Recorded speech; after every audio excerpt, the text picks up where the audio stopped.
Hello dear students, स्वागत है आपका हमारे यूट्यूब चैनल के एन टीचिंग पर। आज हम आपके लिए लेकर आए हैं class 10th social science blueprint अनुसार अति महत्वपूर्ण प्रश्नों की श्रृंखला, जिसमें आज हम आपके लिए बताएंगे अध्याय 1, 2 और 3 से आने वाले महत्वपूर्ण प्रश्नों के बारे में। तो आज हमारा जो पहला अध्याय है वो है संसाधन और विकास। जी हाँ, क्या है संसाधन और विकास। इस अध्याय से आपको दो क्वेश्चन, अंक के आपको पूछे जाएंगे। 2 क्वेश्चन आएंगे आपको अथवा समेत, इसमें 4 क्वेश्चन मिलेंगे। इसमें जो क्वेश्चन अति महत्वपूर्ण हैं, उन प्रश्नों में से आपको प्रश्न आपके पेपर में आपको देखने के लिए मिलेंगे।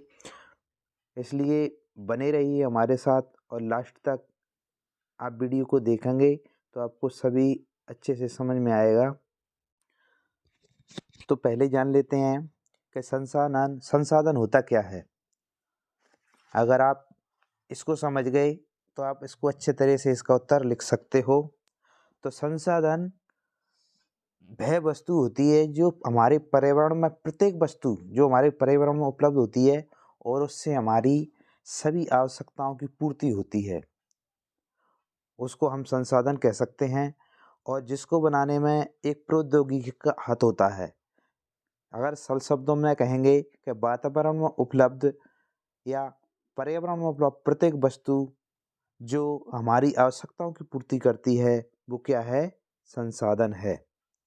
तो आप इसको देख सकते हैं कि वातावरण में उपलब्ध सभी प्रकार की वस्तु को हम क्या कहते हैं? संसाधन कहते हैं, जो हमारी पूरी सभी आवश्यकताओं की पूर्ति करती है। अब जानते हैं हम कि संसाधन कितने प्रकार के होते हैं। तो देखिए, यहाँ पर संसाधनों के प्रकार दिए हुए हैं। संसाधन 2 प्रकार के होते हैं, एक प्राकृतिक संसाधन और एक मानवीय संसाधन।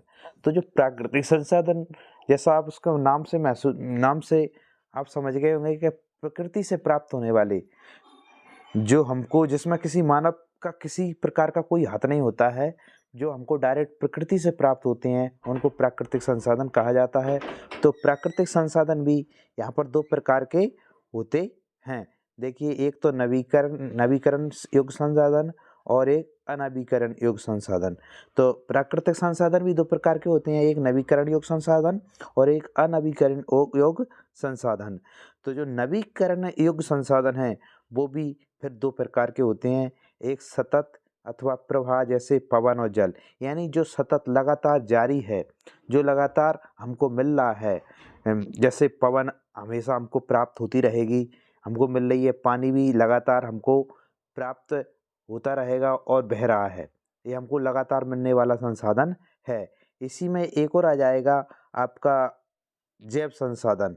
तो जो जैव संसाधन है उसको भी 2 भागों में बांटा गया है, 2 प्रकारों में। एक प्राकृतिक वनस्पति, जो जो जो भूमि पे अपने आप उगती है, जिसको उगाने में किसी मनुष्य का हाथ नहीं होता है। इसमें आपके वन आ जाएंगे, छोटी छोटी झाड़ियाँ आ जाएंगी, घास फूस आ जाएंगे, प्राकृतिक वन आ जाएंगे, इस प्रकार से। और दूसरा हमारा जो है वो है वन्य जीव, जो वनों में रहने वाले जो जीव जंतु होते हैं वो भी इसमें आ जाएंगी। अब जो अगला हमारा प्राकृतिक संसाधन का अगला प्रकार है वो अनवीकरण योग्य संसाधन होता है। ये अनवीकरण योग्य संसाधन भी 2 प्रकार होता है, 2 प्रकार का होता है। एक तो पुनः चक्रीय, ऐसी धातु जिसको हम कई बार उपयोग कर सकते हैं, इसका रूप बदल बदल कर हम उपयोग कर सकते हैं। जैसे लोहा है, सोना है, चांदी है, पीतल है, कांसा है, कई प्रकार की जो धातु है, इसको हम कई प्रकार के रूप देकर कई बार इसको इस्तेमाल कर सकते हैं, वो पुनःचक्रीय संसाधन कहलाते हैं। एक अचक्रीय संसाधन होता है, जैसे जीवाश्म ईंधन, यानी इसको केवल एक बार उपयोग करने के बाद इसको फिर हम उपयोग नहीं कर सकते हैं। जैसे डीजल है, पेट्रोल है, केरोसिन है, इसको अगर हमने एक बार इस्तेमाल कर लिया तो हम इसको दोबारा इस्तेमाल नहीं कर सकते हैं। अब जो संसाधन का अगला प्रकार है हमारा वो है मानवीय संसाधन। मानवीय संसाधन में मानवीय संसाधन दो प्रकार का होता है, एक तो संरचनाएं एवं संस्थाएं और दूसरा मात्रा गुणवत्ता। तो संरचना और संस्थाएं वह होती हैं जो मानव अपनी सहायता के लिए, अपनी विकास के लिए, अपने रहने के लिए, अपने कामों के लिए जो नए नए प्रकार के डिजाइन संरचनाएं प्रस्तुत करते बनाते हैं और संस्थाओं का निर्माण करते हैं। तो ये मानव स्वयं निर्मित करता है अपने हिसाब, जैसे आपको एक कॉलोनी बनाना, एक शहर बनाना, उसमें संस्थाओं को खोलना, उसमें बिल्डिंग का निर्माण करना, इस प्रकार जे इसमें मानवीय संस्थान में आ जाएगा। अगला इसी का अगला जो प्रकार है वो है मात्रा और गुणवत्ता। तो इस प्रकार से जो हम चीज़ों को बनाते हैं, हम जैसे एक गांव का निर्माण कर रहे हैं या एक गली का निर्माण कर रहा है, एक समुदाय का निर्माण कर रहा है, उसमें क्या मात्रा क्या गुणवत्ता में हम उसमें वहाँ के जो संस्थाएं होंगी, वहाँ की जो संरचनाएं होंगी, उसकी क्या गुणवत्ता होगी, क्या मात्रा होगी, इसके आधार पर हम इसको जस्टिफाई कर सकते हैं। अब इसमें आ जाएगा हमारा भारत में पाई जाने वाली मिट्टियाँ, कि मिट्टियाँ कौन कौन सी प्रकार की पाई जाती हैं हमारे भारत में। तो भारत में जैसे आपको पता है कि ये क्वेश्चन भी बन सकता है हमारे यहाँ कि भारत में पाई जाने वाली किन्हीं 5 मिट्टियों के नाम बताइए, पूछा जा सकता है, वैसे मोस्ट नहीं है। तो आप इसमें देख सकते हो, सबसे पहली जो मिट्टी है वो है आपकी पर्वतीय मिट्टी। इसमें दिया देखो, ये पर्वतीय मिट्टी है, देखिए आप इसको, ये हमारी पर्वतीय मिट्टी है, ये आपको हरी हरी दिख रही है, ग्रीन कलर की, पर्वतीय मिट्टी है। इसके बाद आपकी काली, इसके बाद आपकी है जलोढ़ मिट्टी, जो भारत के अधिकतर भाग पाई जाती है और एक महत्वपूर्ण मिट्टी है, और ये सबसे उर्वरक शक्ति वाली मिट्टी होती है। यहाँ इसमें सबसे ज़्यादा उर्वरक पाया जाता है, उर्वरक शक्ति सबसे अच्छी फसलें इसमें वो पाई जाती हैं, सबसे ज़्यादा गेहूँ के लिए ये मिट्टी होती है, और धान वगैरह के लिए तो आपको दिख रही है ये वाली मिट्टी है जो आपको बताई जा रही है, ये वाली मिट्टी है, ये आपकी जलोढ़ मिट्टी है। इसके बाद है लाल पीली मिट्टी। तो लाल पीली मिट्टी जो आपको आंध्रा है, कर्नाटक है, तमिलनाडु है, उड़ीसा है, और इस प्रकार से आपको भागों में आपको जो प्राप्त हो रही है, लाल और पीली मिट्टी आपको प्राप्त हो जाएगी। इसके बाद काली मिट्टी, आप देखिए काली मिट्टी आपको यहाँ प्राप्त होगी, ये वाली दिख रही है आपको, ये काली मिट्टी है आपकी, जो आपको दिख रही है काली मिट्टी है। यहाँ पर इसको रेगर मिट्टी के नाम से भी जाना जाता है, जो महाराष्ट्र वगैरह, गुजरात है, हमारे मध्य प्रदेश में भी ये मिट्टी अधिकतर क्षेत्रों में पाई जाती है। इसके बाद है शुष्क मिट्टी, जिसको हम कह सकते हैं मरुस्थलीय मिट्टी, जो आपको यहाँ पर मिलेगी, जो राजस्थान में हमारा थारका स्थल, उधर एक मिट्टी आपको प्राप्त होगी। और अगला हमारी पर्वतीय मिट्टी आपने देख ली है। इसके बाद हमारी ये मिट्टियों के प्रकार हैं, तो वो आपसे 2 नंबर में एक क्वेश्चन ये भी पूछ सकते हैं कि आपको किन्हीं 5 प्रकार की मिट्टियों के, भारत में पाई जाने 5 मिट्टियों के नाम लिखिए, तो आप इसको आसानी से लिख सकते हो। अब हम देखेंगे जलोढ़ मिट्टी के बारे में। जलोढ़ मृदा जो हमारे भारत में एक बहुत बड़े क्षेत्र में पाई जाने वाली मृदा है, और एक महत्वपूर्ण मृदा है हमारी ये जलोढ़ मृदा आप देखोगे तो ये भारत में यह मृदा विस्तृत रूप से फैली हुई है, और ये हमारे देश की एक महत्वपूर्ण मृदा है। और ये मृदा है वो हमारा जो उत्तरी मैदान है, जहाँ से नदियाँ निकलती हैं, वहाँ का जो मैदान बना है इसी मृदा से बना हुआ है। और ये हमारे हिमालय पर्वत के आसपास से निकलने वाली जो 3 महत्वपूर्ण नदियाँ हैं, 3 नदी तंत्र हैं, सिंधु गंगा और ब्रह्मपुत्र। सिंधु गंगा और ब्रह्मपुत्र नदियाँ का जो नदी तंत्र है, उसके बहाव से जो निक्षेप आए हैं, उसके द्वारा ये बनी हुई है। तो इस प्रकार से ये मृदा बहुत महत्वपूर्ण मृदा है भारत के लिए। तो आपको इसकी विशेषताएं वो पूछ सकते हैं कि किसी 2 विशेषताएं बताइए या 2 गुण बताइए। तो एक इसकी 2 विशेषताएं बता सकते हैं, एक विशेषता बता सकते हो कि ये बहुत उपजाऊ मृदा होती है, दूसरी विशेषता बता सकते हो कि नदियों के निक्षेप के द्वारा ये बहाकर लाई गई निक्षेप से इसका निर्माण हुआ है, और आप बता सकते हो कि इसकी ये बहुत गहरी मृदा होती है। चलिए जान लेते हैं आज इस इकाई के यानी इस अध्याय के महत्वपूर्ण प्रश्नों के बारे में। तो पहला जो प्रश्न आ रहा है वो हमारा है, तीन राज्यों के नाम बताएं। तीन राज्यों के नाम बताएं। जो पहला प्रश्न है हमारा, तीन राज्यों के नाम बताएं जहां काली मृदा पाई जाती है। इस पर मुख्य रूप से कौन सी फसल उगाई जाती है। तो आपको मालूम है जैसे कि तीन राज्य हमारे, अभी मैंने आपको बताया चित्र के माध्यम से कि तीन राज्य वो हैं, एक तो महाराष्ट्र है, एक मध्य प्रदेश है और एक छत्तीसगढ़ के पठार। इन राज्यों में काली मृदा बहुतायत में पाई जाती है, बहुत अधिक मात्रा में पाई जाती है और यह मृदा काफ़ी उपजाऊ भी होती है और इस मृदा में कपास की खेती अच्छी प्रकार से होती है। तो इसमें आया है कि इस प्रमुख रूप से कौन सी फसल उगाई जाती है। तो आप लिख दोगे कि भारत के महाराष्ट्र, मध्य प्रदेश और छत्तीसगढ़ राज्यों में काली मृदा पाई जाती है और इस मृदा मुख्य रूप से कपास की फसल उगाई जाती है। तो आप इस प्रकार से लिख सकते हो और इसको कपासी मृदा के नाम से भी जाना जाता है। काली मृदा को कपासी मृदा के नाम से भी जाना जाता है। अगला हमारा जो प्रश्न है वो है आपका, मृदा अपर्दन किसे कहते हैं। अपर्दन के दो कारण लिखो। जी हमारा अगला जो प्रश्न है, मृदा अपर्दन। आपको समझना होगा मृदा अपर्दन क्या होता है। अपर्दन और संरक्षण में आपको फर्क देखना है। अपर्दन क्या होता है। तो पहला हमारा जो प्रश्न हम देख रहे हैं अपर्दन को, तो अपर्दन क्या होता है। अपर्दन का मतलब होता है कि मिट्टी का कटाव या नुकसान होना।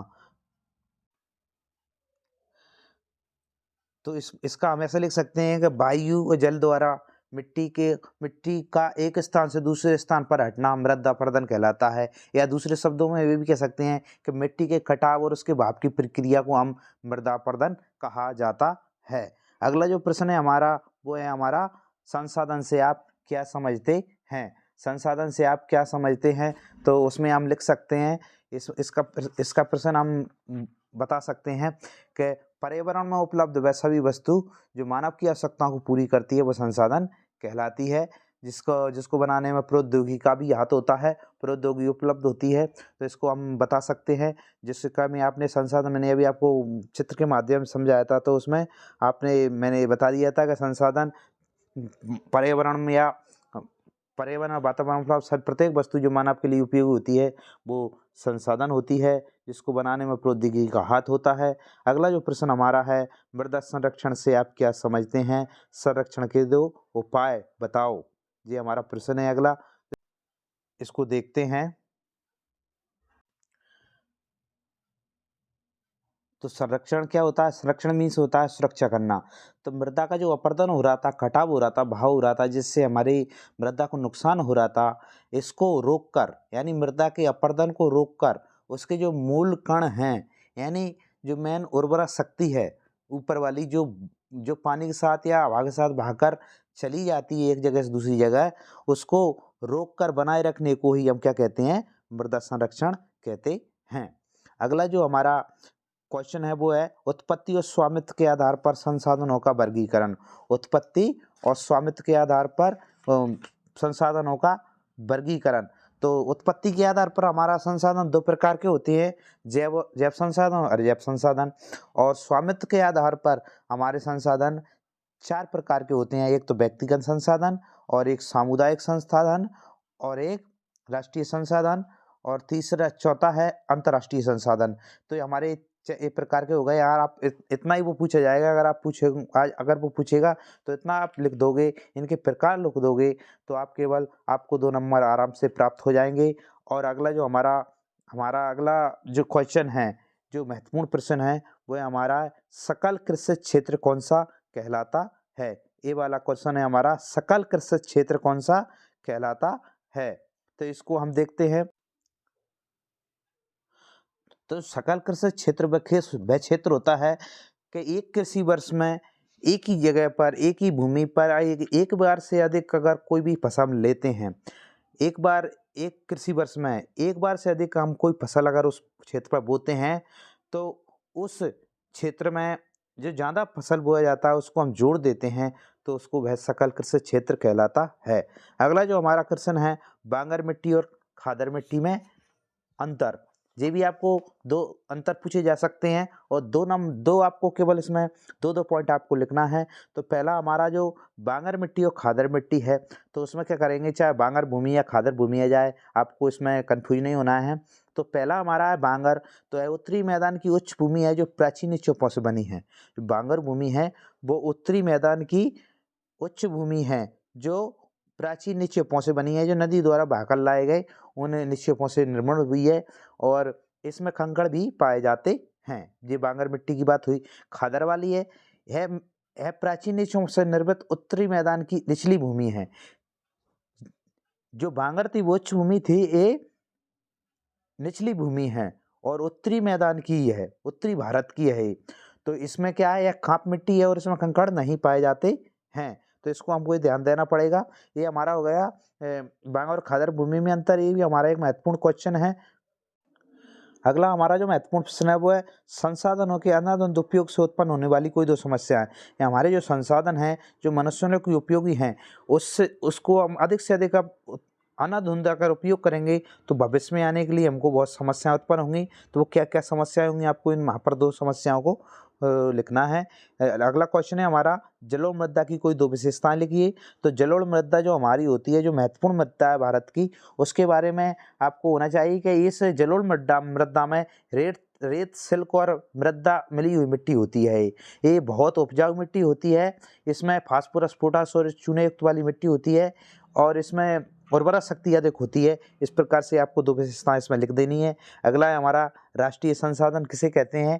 तो राष्ट्रीय संसाधन किसे कहते हैं, तो तकनीकी तौर पर देश में पाए जाने वाले सारे संसाधन राष्ट्रीय संसाधन कहलाते हैं। यानी हमारे देश में जो भी उपलब्ध संसाधन हैं, जो तकनीकी तौर पर देश के लिए काम आते हैं, वो हमारे राष्ट्रीय संसाधन कहलाते हैं। सारे खनिज पदार्थ, जल संसाधन, वन्य जीवन, राजनीतिक सीमाओं के अंदर सारी भूमि, 12 समुद्री मील तक महासागरीय क्षेत्र जो इसमें पाए जाते हैं, वो हमारे राष्ट्र की संपदा है। इसको हम राष्ट्रीय संसाधन कह सकते हैं। हमारा जो लास्ट क्वेश्चन है इस अध्याय का, वो हमारा नवीकरणीय और अनवीकरणीय संसाधन किसे कहते हैं। उदाहरण सहित समझाइए, तो आप इसको देख सकते हो। ये हमारे इस अध्याय से आने वाले अति महत्वपूर्ण प्रश्न है। इसमें से आपको 4 क्वेश्चन आपके पेपर में आपको मिलने की पूरी संभावना है, आपको मिल सकते हैं। तो आप इनको अच्छे से अध्ययन कर लिए। अब चलिए आप हमारे इस वीडियो पर लगातार बने रहिए, तो आपको अच्छी से समझ में आएगा। चलिए अगली इकाई पर आते हैं और हमारी अगली इकाई है अध्याय 2, वन एवं वन्य जीव संसाधन। तो इसमें देखते हैं हम इसमें हमारे महत्वपूर्ण संसाधन कौन कौन से हैं, वनों से संबंधित महत्वपूर्ण संसाधन कौन से हैं, उनको देख लेते हैं हम।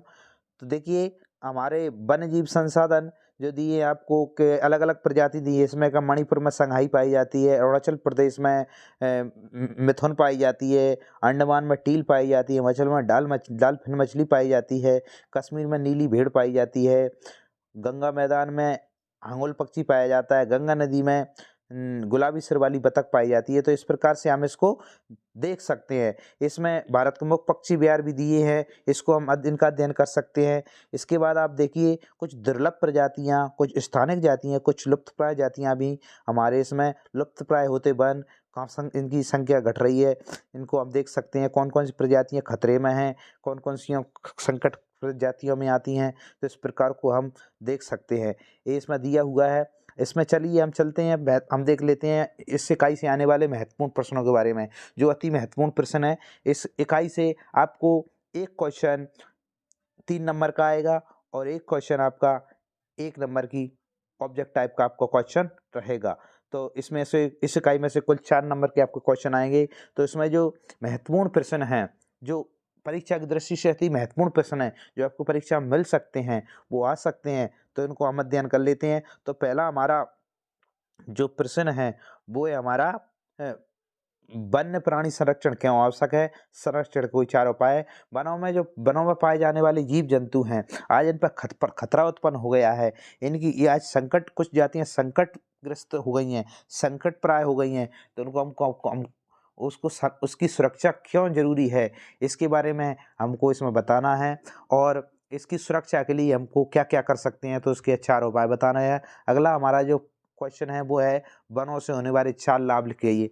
तो हमारे वनों से हमको, हमारे भारत में पाए जाने वाले वन हैं उनसे हमको क्या क्या लाभ होते हैं, इनके बारे में हम 4 लाभ याद कर सकते हैं। वनों से हमको शुद्ध ऑक्सीजन प्राप्त होती है, वनों से हमें जड़ी बूटियाँ प्राप्त होती हैं, वन वर्षा करने में सहायक होते हैं, वनों से मिट्टी का कटाव नहीं होता। इस प्रकार से आप इनके उत्तर बता सकते हो।